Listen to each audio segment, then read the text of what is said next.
Est-ce que vous utilisez vos genoux? Mais apprends, toi, chrétien, à ployer les genoux devant ton Dieu. Ton Dieu n'est pas mort.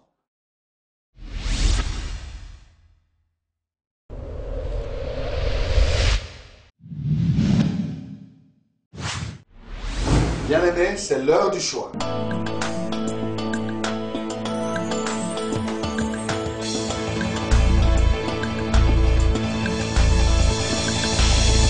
Au pied du Seigneur, je t'invite pour écouter la parole éternelle, car c'est l'heure du choix. C'est l'heure du choix. C'est l'heure du choix. C'est l'heure du choix.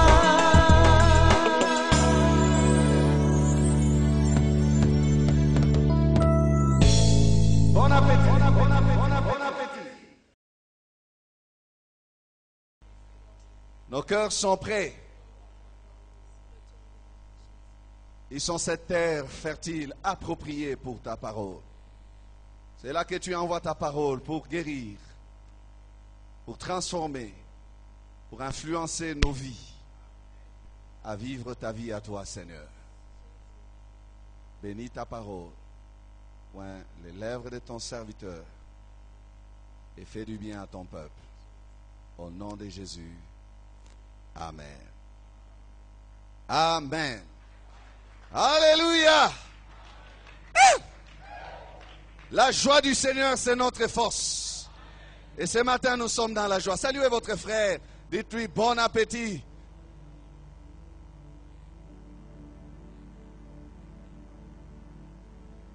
Alléluia. Dans la présence du Seigneur, il y a d'abondantes joies. Amen. Nous prenons nos Bibles, nous les ouvrons dans Romains chapitre 8, le verset 31 à 34. Et nous lirons aussi les Proverbes 4, 18. Proverbes 4, 18. Mais avant cela, nous prenons Romains 8, 31 à 34. Est-ce que quelqu'un a sa Bible ici? Ouvrez bien votre Bible. Tenons-nous debout. Et faisons cette lecture ensemble. Proclamons cette parole qui est pour nous ce matin. Vous y êtes? Allons-y ensemble. Que dirons-nous donc à l'égard de ces choses? Si Dieu est pour nous, qui sera contre nous? Lui qui n'a point épargné son propre Fils, mais qui l'a livré pour nous tous, comment ne nous donnera-t-il pas aussi toutes choses avec lui? Qui accusera les élus de Dieu? C'est Dieu qui justifie. Qui les condamnera? Christ est mort, bien plus, il est ressuscité. Il est à la droite de Dieu et il intercède pour nous. Amen. Le sentier des justes est comme la lumière resplendissante, dont l'éclat va croissant jusqu'au milieu du jour. Allons-y une très bonne fois. Et très bien.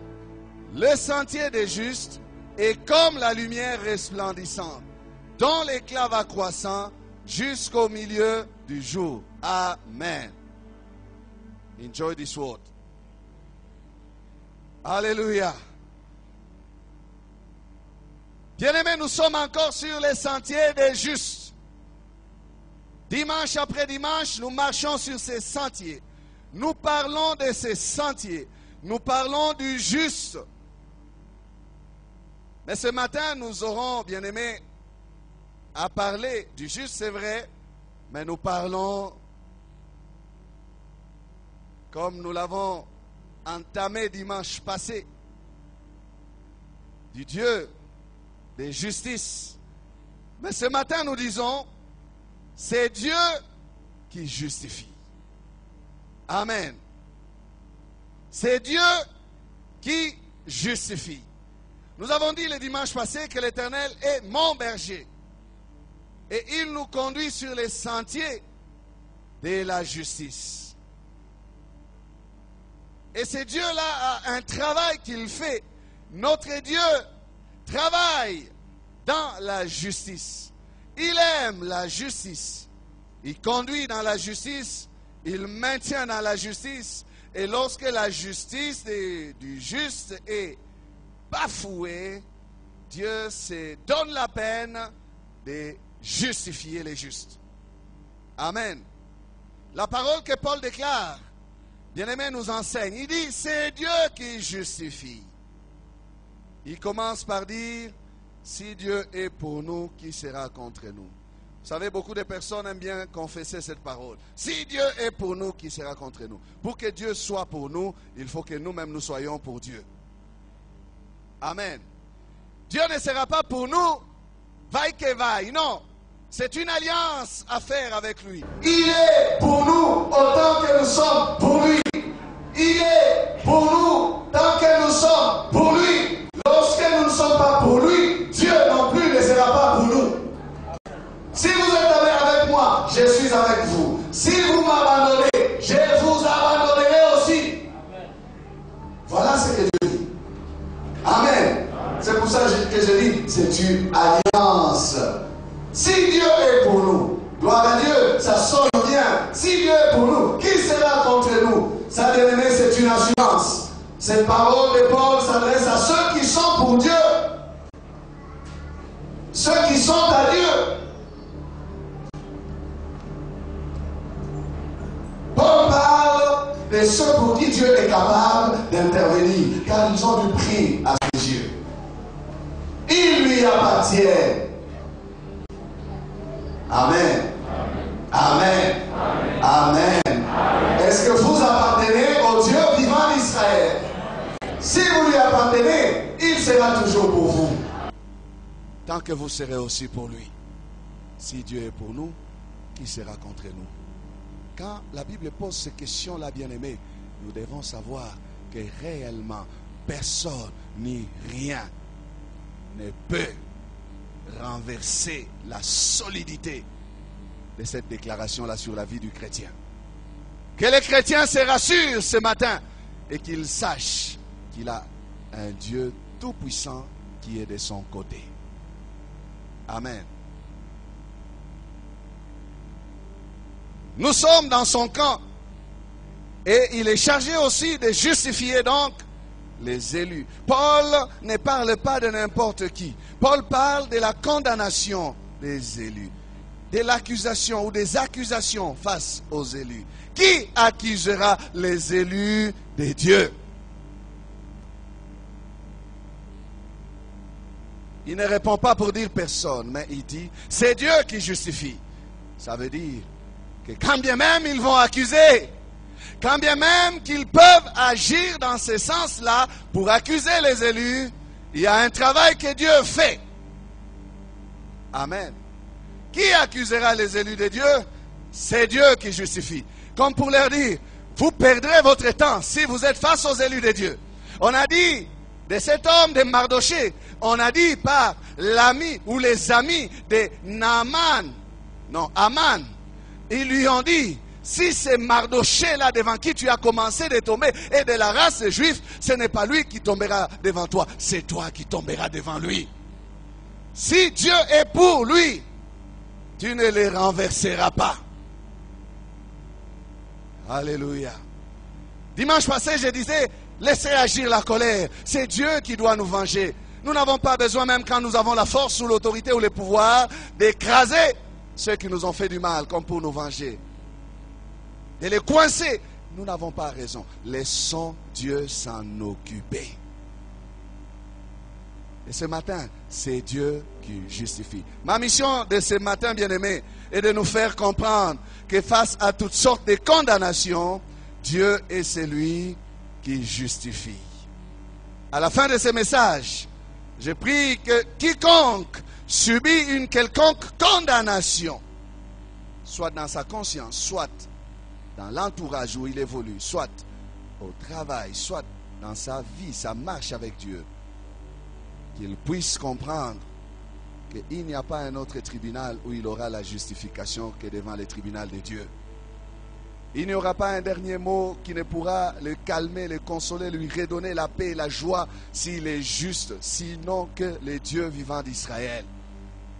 Amen. Voilà ce que je poursuis. Qui accusera les élus? Essayons de voir. Qui accuse les élus? Le premier qui porte même son nom, ce nom-là d'accusateur, c'est Satan le diable. Son nom signifie l'accusateur. Satan a pour mission, et j'aimerais préciser, bien-aimé, il s'est investi dans cette mission de lui-même. Jamais il n'a été chargé de mission d'accuser. Il n'y a aucune ordonnance céleste qu'il a nommée à ce poste-là. S'il le fait, il le fait par mauvais cœur. Il le fait de lui-même. Satan, l'accusateur. Il a la mission d'accuser les saints. Il passe son temps, il sait nuit et jour pour nous accuser. Il veut discréditer les enfants de Dieu devant leur Dieu. Il dit, regarde celui que tu appelles fils. Regarde celle que tu appelles fille. Regarde-la comment elle vit. Voilà ce qu'elle fait. Il nous accuse devant Dieu pour nos fautes passées, mais aussi pour nos fautes présentes. Et le diable pense avoir raison de nous accuser, mais il se trompe. Le diable est dans l'erreur, car Dieu n'a jamais tenu compte de ses accusations pour nous faire des problèmes. Dieu ne lui ayant jamais confié la mission d'accusateur, Dieu n'attend pas les rapports du diable pour tenir compte de nos fautes. Bien-aimés, imaginez-vous que le diable soit au service de Dieu pour lui faire les rapports sur notre conduite. Dieu ne serait pas omniscient. Dieu n'a pas le temps d'attendre que les rapports sillonnent la terre, comme dans l'histoire de Job. D'où viens-tu? Oh non, je viens d'errer. Ça, c'est sa mission. Il erre sans objectif.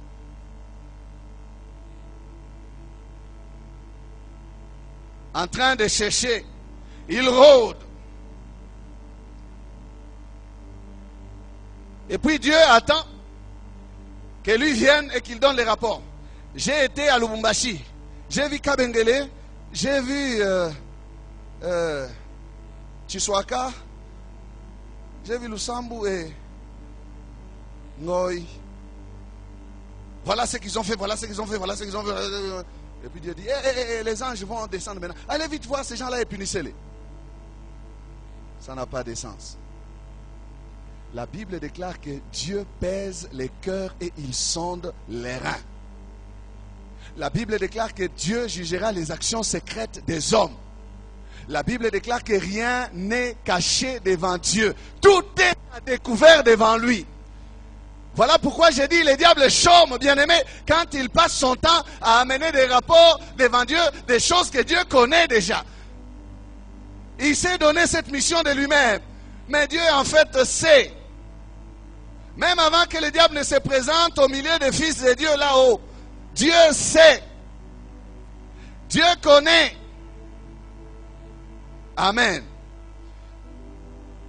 Donc, c'est du chômage pour le diable. Il passe son temps à vouloir nous accuser devant Dieu. Mais j'aimerais nous dire, bien-aimés, que ce travail ne lui a pas été confié par Dieu.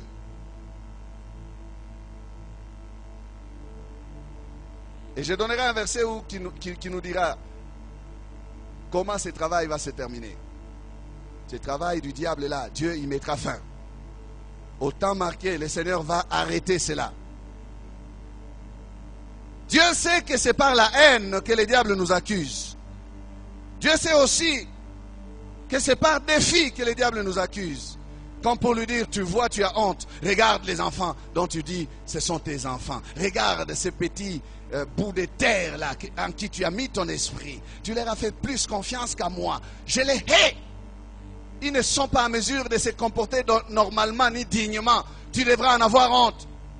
Il y a toujours ces défis-là que le diable essaye de présenter à Dieu. C'est ce qui s'est passé dans l'histoire de Job. Mais Satan a échoué. Amen. Zacharie chapitre 3, versets 1 à 4. Un jour, le diable se tenait là à côté de l'Éternel pour accuser Josué. Nous lisons. Il me fit voir Josué, le souverain sacrificateur, debout devant l'ange de l'Éternel, et Satan qui se tenait à sa droite pour l'accuser. L'Éternel dit à Satan, que l'Éternel te réprime, Satan, que l'Éternel te réprime, lui qui a choisi Jérusalem. N'est-ce pas là un tison arraché du feu? Or, Josué était couvert de vêtements sales, et il se tenait debout devant l'ange, prenant la parole. L'ange prenant la parole, dit à ceux qui étaient devant lui, ôtez-lui les vêtements sales. Puis il dit à Josué, vois, je t'enlève ton iniquité et je te revêt d'habits de fête. Amen. Oh, quel amour!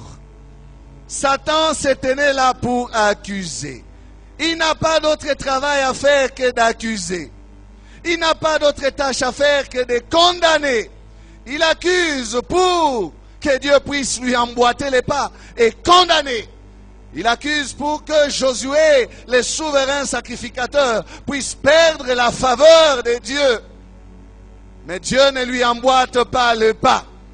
Comme je l'ai dit, bien-aimé, Dieu n'attend pas que Satan fasse le pas pour lui dire que tel a péché pour que Dieu puisse sauter sur la personne. Non, Dieu a son chemin. Dieu a un serveur qui dépasse les serveurs inventés par l'homme. Dieu a un disque dur, terrible, où les actions de chacun d'entre nous sont conservées. Bien-aimés, en ces jours-là, nous nous tiendrons devant le trône de Dieu. Nous verrons les films de notre vie. Tout ce que vous croyez que les hommes ne voient pas est enregistré.